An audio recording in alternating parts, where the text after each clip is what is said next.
Good evening and welcome to today's Terrain Tuesday.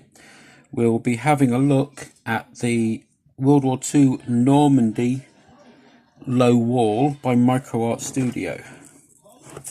So give me a moment while I open this and we can have a closer look. As you can see, we get 4 sheets of pre-printed pre-cut MDF panels, and of course a wonderful sheet of instructions. So these are just simple pop out. So I've got some wall sections and a few of the top sections here which are used to make corner and end blocks, I believe.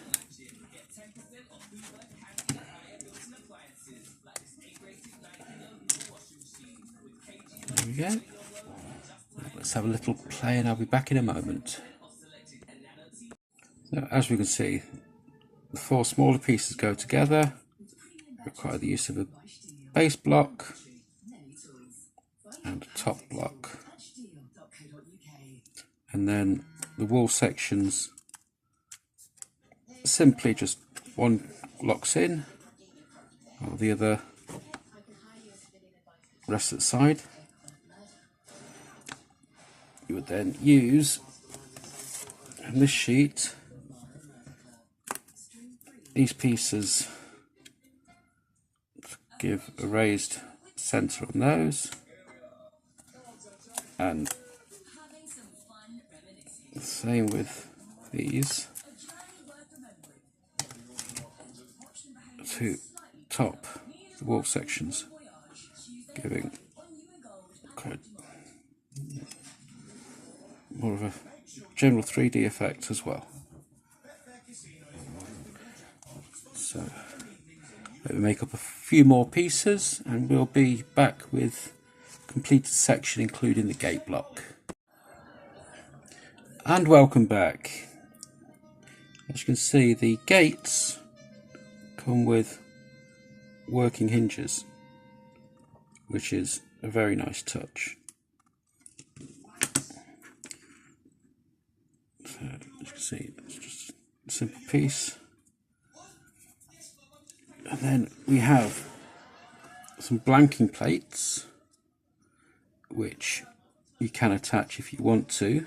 So I've just done them on the one block, and I'm just using double-sided tape to hold these pieces together. It would help if it was the right way round, wouldn't it? So there we go. So as you can see, all the way around, with the exception of the one that's upside down again.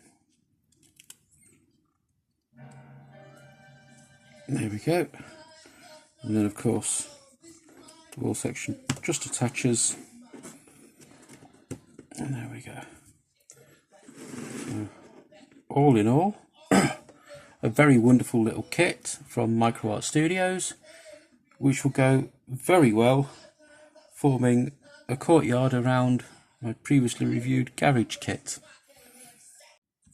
So as you can see, we get 14 wall sections and 16 end posts, of which 3 pairs, so 6, can be made into gates, although we do only get 2 sets of gates. So all in all, a good few feet of wall, as you can see here, with each section being approximately a foot long. Thank you.